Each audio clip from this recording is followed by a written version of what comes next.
parang hindi pa sapat ang pagbabalik ni L.A. Tenorio bilang aktibong manlalaro. Ang heavyweight na sagupaan sa pagitan ng Magnolia at TNT sa linggo, ay magtatampok ng panibagong storyline na dapat panoorin. Sa wakas ay gagawin na ang debut ni Yukian Andrade sa Magnolia Hotshots sa Big Dome. Isang linggo matapos tawagin bilang NCAA Season 101 champion para sa pamumuno sa San Beda. Ang unang kalaban ng 6'5" forward sa TNT, ay walang iba kung hindi ang kanyang Red Lions mentor na si Yuri Escueta, ay nagsisilbi bilang assistant ni head coach Chot Reyes. Napili si Andrade na pang-anim sa pangkalahatan sa PBA draft noong Setyembre, ngunit kailangan munang kumpletuhin ang kanyang huling collegiate season sa NCAA, bago magulat sa kanyang bagong professional club.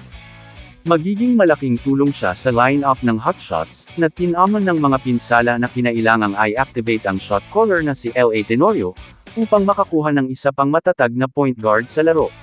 Patungo sa huling araw ng PBA Philippine Cup, ang Magnolia ay pinapirma at na-activate ang kanilang draftees, mula sa draft ng season na ito ngayon Sabado. Ilang araw lamang matapos maglaro ng kanilang huling laro sa NCAA Seniors Basketball Tournament, si Yukian Andrade ng San Beda University, ay na-activate ng Magnolia. Ang mga tuntunin ng kanilang mga deal ay hindi isiniwalat sa publiko. Naghatid si Andrade ng di malilimuutang performance sa Game 2 ng NCAA Finals. Umiskor ng 21 puntos sa 4 na triple habang nagdagdag ng 5 rebounds, 3 assist, 3 block, at 2 steals, na tinapos ang kanyang karera sa San Beda. Si head coach L.A. Tenorio ay na-activate din ng Magnolia, bago ang kanilang sagupaan laban sa TNT sa linggo. Makakasama ni Andrade ang Hotshots bilang ika-15 na tao sa roster, kasunod ng pagkakatrade ni Joseph Eriobo sa Terra Firma. Na-activate na ng Magnolia ang 6th overall pick na si Yukian Andrade, bilang 15th player sa kanilang roster. Mula San Beda hanggang Magnolia, si Yukian Andrade ay mataas ang kumpiyansa matapos maging unang draft choice ni L.A. Tenorio, bilang Hotshots coach.